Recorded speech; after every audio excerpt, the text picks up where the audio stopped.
What to do if your ex is still in touch with you but they don't want the relationship, they don't want what you want. In this video I'm going to explain how you can regain a form of control, a form of power without ruining your chances of getting back together. Jingle. IGetMyExBack.com. Everyone deserves a second chance. So the current situation is called uncommitted relationship. So it's the ongoing contact with any form of commitment. So perhaps your ex is avoidant, perhaps he or she doesn't want to go further, to explore and develop this relationship further. In any case, what it means is you want to move the relationship forward, they don't. They just want to be friends with benefit, they just want to have this uncommitted relationship. And this is why we seek answers. We try to make sense of this reality. That's what we do, human beings. When there's a problem, when there's something we don't understand, we try to fill the gaps. The problem is that it's so exhausting to try to make sense of people. That's what I do for a living. And it is very hard to do. It is very hard to do because there's so many uncertainties, there's so many things that even your partner doesn't know about them. One thing before I move on to the next slide, if you have any questions specific to your situation, because obviously when I make videos, it's kind of generic and there's no other way around. And I know very often people feel the need to discuss their situation because their situation is unique. Feel free to give me a call and I'll be more than happy to guide you, to tell you the sort of steps or things you should be doing to get unstuck. Have a look, there's a link to book a 15-minute call with me. So a few things. Understanding the situation first of all, those, and understanding your emotional reaction, those mixed signals, this hot and cold, will lead you to emotional strain, and that's exhausting. One day you're super happy, you see that there's going to be a future, there's going to be progress, and the next day, bam, a little bit like he or she would push your head below the surface of the water, drowning in that despair of like, what the hell does he or does she want? And you will start asking yourself those questions about, am I good enough? Am I doing enough? Am I doing too much? Maybe it's the thing that I say, maybe it's the things that I do. Questioning every single day the different actions, the different things that you do. The thing is, in those situations, it's usually not about what you do, it's really because of their fear of commitment. Maybe they're in the phase in their life where they don't want to be in a relationship. And so that happens sometimes. It's the right person, but it's not the right time. And so you have to assess this situation. Maybe it's because they're avoidant and look at their history. Maybe look at, they're 40 and they've only had 1 year relationship. Maybe that tells you something about these patterns, about their ability to commit. But really accept the fact that it's not so much about you. It's about their personal situation regarding perhaps their life. If they were divorced and they don't want to get into a serious relationship, maybe they're avoidant and they don't want to commit, they don't want to overcome this fear of commitment. Accept and assess those things. Now, here is the deal. Let's have a pep talk for a second.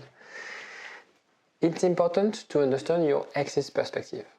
Okay? You're watching videos because you want to learn, you want to understand what's going on. Now, this is not your responsibility to address their insecurities. If they are avoidant and they're happy being avoidant, they don't see any problem being an avoidant, you're wasting your time. If they're insecure, if they're scared about the future, if they have anxiety, even depression, this is not your role to help them. They're adults. We can assume that they're smart and they know what, they can go on with their life, otherwise you wouldn't be attracted to them. But this is not your role, nor your responsibility to address their insecurities. They should figure out what they want. They're adults. Okay? Keep this in mind. It is very important. Because again, you know what you want. They don't. That's not your problem. And Also understand that if they let you wait, if they're indecisive, it's not very fair on you to let you wait for them to make up their decision. Okay? Remember this.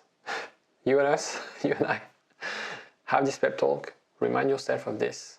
It's very important. Now, self-reflection, 3 steps, very important. First of all, you assess personal needs and what you truly want from the relationship. Okay? Right now you're in a situation that doesn't work for you, okay? You want a committed relationship, they don't want a committed relationship, but also what else do you want? What sort of day-to-day? Do you want to be living together? Do you want to have kids with that person? Do you want to be traveling? What do you want? Remove, and on those questions, remove your ex from the equation. If your ex didn't exist, or your partner, however you want to define this person, remove that person from your life. What do you want? Second thing, recognize your worth. Very often, we feel worthy when we feel loved.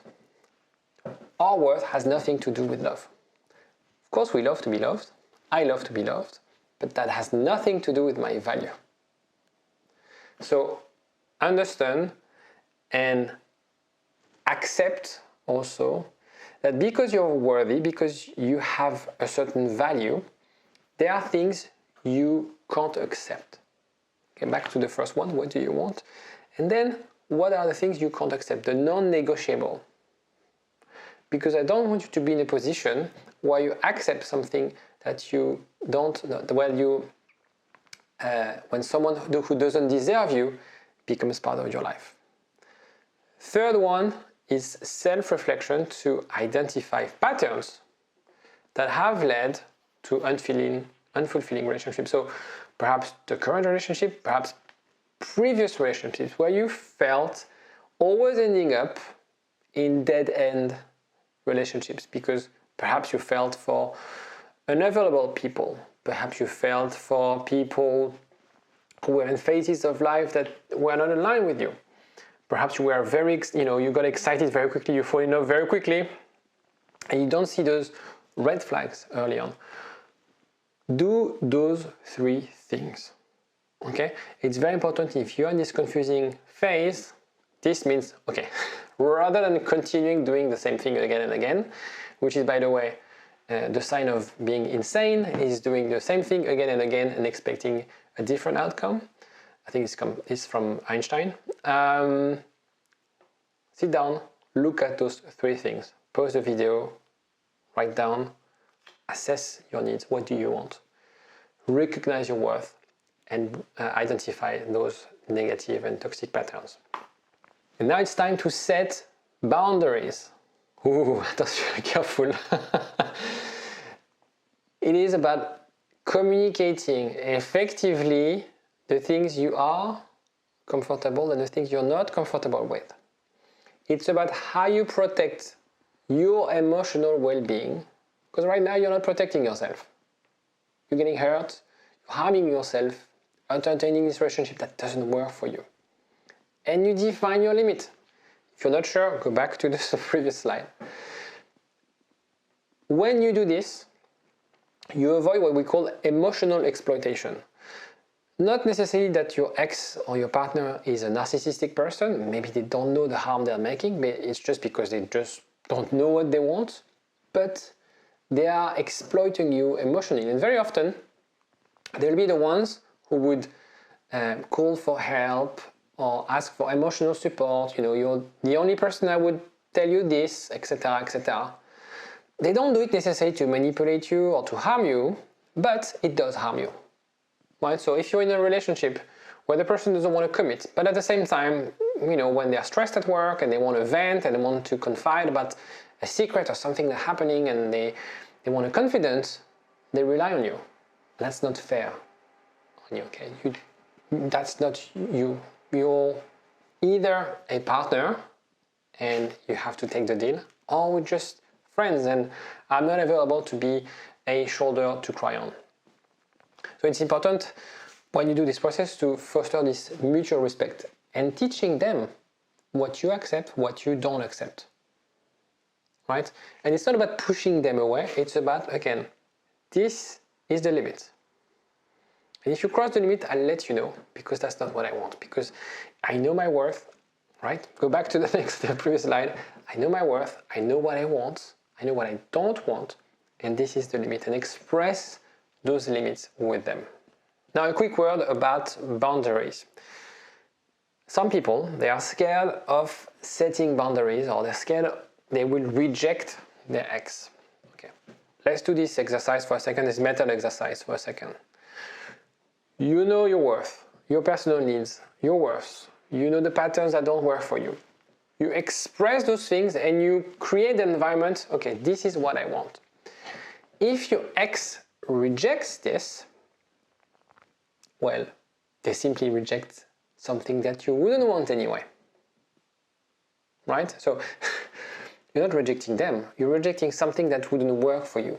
So why are you accepting it in the first place? This is why it's very important to, and again, go back to this slide, and maybe I should put it in the description of this video. Do those 3 things, and maybe doing those 3 things require for you to see a therapist, to discuss with friends, to have a proper plan of action, because it's obviously questions that could be complex to answer, and you wouldn't be able to do it in 1 hour like this just before you go to bed. But it's very important, because once you know exactly what you want and the limits, the thing that you reject are simply the things that shouldn't be part of your life, right? There's nothing worse than being in a situation than living a life that's not in line with who you are, or with what you like. If you're in a job that is so far from your values, from what you want, from your talents, leave this job. If you're in a relationship that is so far from what you want, from your aspirations, from your desire, from your vision in terms of having a family, having kids, etc., leave this relationship.